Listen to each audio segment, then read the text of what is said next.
Minister for Indigenous Australians, the Honourable Ken Wyatt AM, recorded live at the 10th Aboriginal Economic Development Forum 2021 for First Nations TV. Hi, you can hear me clearly? Yep, he's up there. So I am up on stage, even though it's in visual form. Good morning, I'm delighted to open day 2 of the 10th Aboriginal Economic Development Forum. Before I proceed, I'd like to acknowledge that this forum is being held on Arrernte land, and I'm joining you from Ngunnawal country, and I acknowledge all traditional owners, past, present and emerging. I acknowledge the Aboriginal elders and people organising and presenting and attending this forum. I would also like to thank the Northern Territory Indigenous Business Network as the organisers of this event and acknowledge their efforts in putting on such a comprehensive forum in such difficult times. I also want to make it clear I strongly support the national vaccination program and encourage all eligible Indigenous people to become vaccinated as soon as they can. COVID is more dangerous to people with pre-existing health conditions and the virus disproportionately threatens the health of our people. And I commend those working on the pandemic response and vaccination program, particularly the Aboriginal community-controlled health services and their workers. I'm sorry, I just had to see which bell that was because of these divisions. I also commend those Indigenous businesses and employees based in the NT who have continued to deliver goods and services and meet the needs of our people and their customers in these difficult times. All levels of government have worked together to help businesses and their employees. The Commonwealth provided up to $123 million for targeted measures to support Indigenous businesses and communities as they responded to COVID-19, including a $50 million package of support through IBA. In the NT, working with the Northern Territory Land Councils, we released $100 million from the Aboriginal Benefits Account for Aboriginal people to create and sustain jobs through the capital injections in the shovel-ready economic, social and infrastructure projects.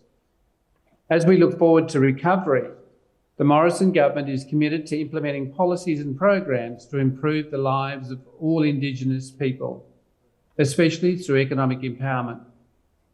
The Morrison government's budget included significant policy reforms aimed at advancing economic empowerment, including the Indigenous Skills and Employment Program to provide assistance that is tailored and responsive to local needs and labour market conditions, a new remote engagement program to replace the Community Development Program. This new program will be developed in partnership with communities at the community level and will complement the broader new employment services model being rolled out in the second half of 2022, and extra support to native title prescribed body corporates to build their capacity to effectively engage with potential investors. These initiatives will be important contributions to closing the gap for our people. I'd like to talk about an exciting initiative I've been working on with the broader business community and many of our own Indigenous businesses, the National Roadmap for Indigenous Skills, Jobs and Wealth Creation. The Indigenous population is comparatively younger and will be critical to future labour supply and particularly for many remote and regional economies.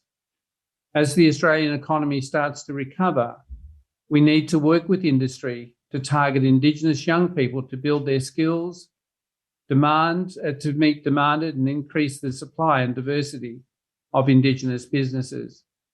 The National Roadmap for Indigenous Skills, Jobs and Wealth Creation has been a vision of mine for some time.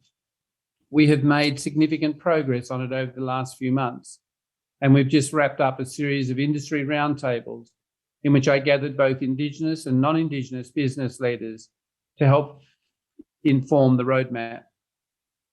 The Morrison government has a long-term commitment to increase economic opportunity for all Indigenous Australians, and the National Roadmap will focus on ensuring Indigenous Australians have the opportunity to fully contribute to the economic recovery and future nation building. The vision for the roadmap is a set of agreed actions spanning the years ahead through which government, business, industry and jurisdictions all work together to generate Indigenous jobs and wealth. The National Roadmap will focus on connecting Indigenous Australians to opportunities in a range of industries, including the primary sector of agriculture, forestry, fisheries, aquaculture, resources and energy. The manufacturing sector, linked to our comparative advantages in space, defence industries and niche high-value activities such as medical products. The service sector, delivering local services such as education, health, construction and the management of land, water and sea. Now I'd like to turn attention to the 2021 Aboriginal Land Rights Amendment Bill. At the Barunga Festival earlier this year, I announced reforms to the NT Aboriginal Land Rights Act based on principles developed in partnership with the 4 land councils, and these have been in train since 2018. On August the 1st, I was proud to introduce the enabling legislation into the House of Representatives. The reforms have been co-designed with the land councils and are aimed at ensuring Aboriginal people have greater control of land management. The centrepiece will be the establishment of a new Aboriginal corporation. The new corporation has been co-designed with land councils and the ABA Advisory Committee. The process has taken over 3.5 years, and the new corporation will be called the NT Aboriginal Investment Corporation. The NT Aboriginal Investment Corporation will have a diverse board with a range of cultural, land and financial expertise, including mostly Indigenous representatives. As well as making beneficial payments, the NT Investment Corporation will have new powers to make strategic investments for the benefit of Indigenous Australians living in the Northern Territory, deliver loans and provide guarantees to Indigenous organisations in the Northern Territory. The funding, beneficial payments and strategic investment provisions are designed to give the new corporation a broad remit. The National Territory Aboriginal Investment Corporation will develop a strategic investment plan, and the legislation will require the plan to be developed in consultation with Aboriginal people and organisations in the Northern Territory. The corporation will start with a financial strength, receiving an initial $500 million endowment from the ABA and then $60 million per year for the first 3 years of its operation. The NT Aboriginal Investment Corporation is expected to initially boost gross regional product in the NT by around $60 million per year, growing to around $484 million by 2029-2030. The NT AIC interim board will be stood up following the passage of the legislation. To ensure there isn't a gap in the ABA funding to support worthy initiatives, the National Indigenous Australians Agency will continue to accept ABA beneficial grant applications, and the ABA Advisory Committee will continue to sit and review applications. This funding avenue will remain until the corporation is operating. As many of you know, ABA grants have a long history that goes back over 43 years, and I'd like to acknowledge the work of the past and present members of the ABA Advisory Committee. Another highly successful policy for Indigenous business continues to be the Commonwealth Indigenous Procurement Policy, otherwise known as IPP. The IPP's purpose is to stimulate Indigenous entrepreneurship and the Indigenous Australians with more opportunities to participate in the economy. Prior to the implementation of the policy, Indigenous enterprises secured limited business from Commonwealth procurement. The program has been a resounding success. The IPP has driven unprecedented levels of government purchasing from Indigenous businesses. The IPP is successful because it's about a hand up, not a handout. The Indigenous businesses are competing for Commonwealth contracts on a value for money basis, and they are winning. Since 2015, the IPP has performed extremely well, generating over $3.5 billion in contracting opportunities for Indigenous businesses nationally. This has involved over 24,470 contracts awarded to more than 2,140 Indigenous businesses. And since 2015, over 415 Northern Territory Indigenous businesses have won more than 4,187 contracts, delivering goods and services worth well over $753 million. I'd like to turn to talk about the replacement of the Community Development Program. On May 11th this year, I announced a new remote engagement program to replace the Community Development Program from 2023. Between now and 2023, we will work in partnership to co-design and trial the new program in a number of locations. The trials and co-design will result in a program that is better matched to the needs of remote Indigenous Australians. And I've insisted on co-design throughout, because remote communities know what they need and what will work and what won't, better than people thousands of kilometres away. And I will shortly announce the sites that will trial the new approaches to help inform the design of the new program. The sites will be very different from each other to represent the diversity of remote Australia. There is so much being done to improve the economic outcomes of Indigenous Australians. The new Indigenous Skills and Employment Program, ISEP, is another exciting initiative. In the last 10 years, labour markets have fundamentally changed and the government's employment programs need to evolve. Mainstream employment services will have a new model on July 1 of next year. In the 2021-22 budget, we made a commitment to develop a new Indigenous Skills and Employment Program, or ISEP, to replace the VTEC, or the Vocation Training and Employment Centres, Tailored Assistant Employment Grants and Employment Parity Initiative. From 1 July next year, existing programs will naturally wind down to make way for the new ISEP. ISEP will align with the Commonwealth introduction of the new employment services model to replace Job Active and the upcoming remote engagement program. Throughout August and September this year, 53 consultation sessions were held in 32 locations across Australia, attracting 976 stakeholders from Indigenous communities, employment and training providers, state and territory governments, as well as industry bodies and employers. These consultations have been very fruitful, and insights gathered will shape the design of the new program. ISEP will develop a locally informed approach to supporting Indigenous employment designed to respond to distinct needs, strengths and interests of local Indigenous communities. It will build on the most successful elements of current programs, which included tailored and individualised support in the form of mentoring, ensuring activities are delivered in a culturally appropriate way and align with the needs of local employers.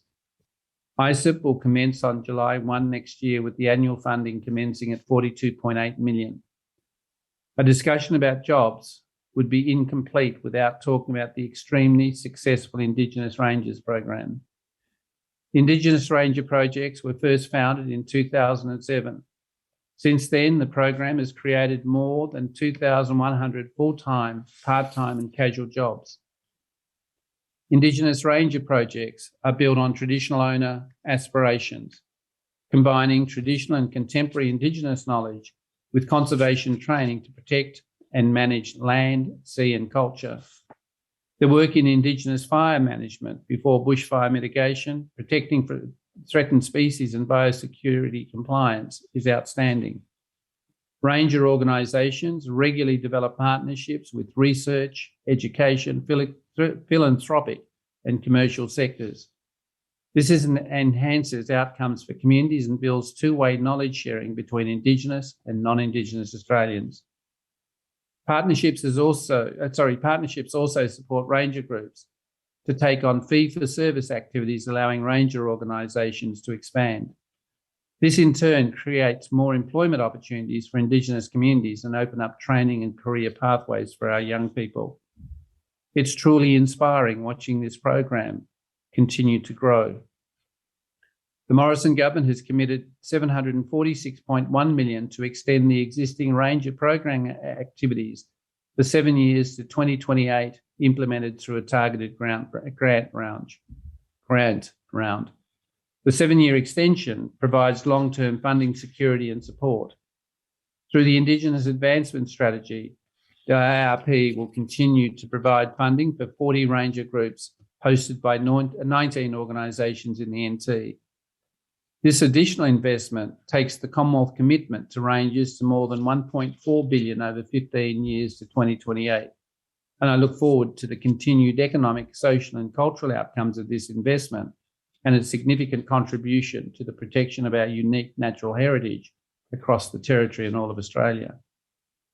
I'd like to conclude on our long-term commitment to closing the gap. On August the 5th, I announced the Commonwealth Implementation Plan. In working with Pat Turner and myself, it sets the foundation for the Commonwealth's efforts in achieving targets, outcomes and the priority reforms in the national agreement over the coming decade. And whilst I'm responsible for coordinating the implementation plan, all Commonwealth ministers are now absolutely responsible for actions to achieve the targets within their portfolios. The National Indigenous Australian Agency is leading on the coordination of the actions. The Commonwealth's implementation plan is accompanied by new targeted investments of more than $1 billion, and that is a significant increase. To receive $1 billion for the targets that we've set out is substantial. And the Productivity Commission will maintain a live dashboard of data on all targets and indicators at national, state and territory levels. What's more important is every state and territory parliament will have to report on the targets in their own jurisdictions to demonstrate what they're achieving as well. The Productivity Commission will also publish a data compilation report in July each year, and they'll undertake a comprehensive review of progress over 3 years. In addition, an Indigenous-led review will follow the Productivity Commission's reviews with a focus on capturing Indigenous Australians' lived experiences of implementation of the National Agreement. The new approach means all parties to the National Agreement are subject to more rigorous and transparent reporting obligations. The Joint Council on Closing the Gap will continue to have a monitoring role of parties' implementation plans through updates such as annual reporting cycles.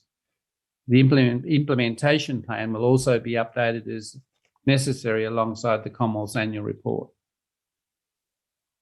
In closing, I'd like to thank you for the opportunity to address you. And I wish you every success for this event. I wished I was with you, because what I've found staggering is the entrepreneurship of Indigenous people who take the step of developing their own business. And one day I hope to see one of you in the top 200 AXS listing, where you play a significant role in shaping Australia's economic direction and future. But each organisation now is contributing to a future that gives our children and our great-grandchildren an opportunity to develop long-term sustainable wealth, to move away from welfare, and to be successful in their own right in any endeavour that they undertake. To all of you who are striving to create Indigenous economic empowerment, I thank you and commend you for your dedication to this worthy outcome. Enjoy the forum, enjoy the friendships, enjoy the conversations. Thank you. Minister for Indigenous Australians, the Honourable Ken Wyatt AM. Recorded live at the 10th Aboriginal Economic Development Forum 2021 for First Nations TV.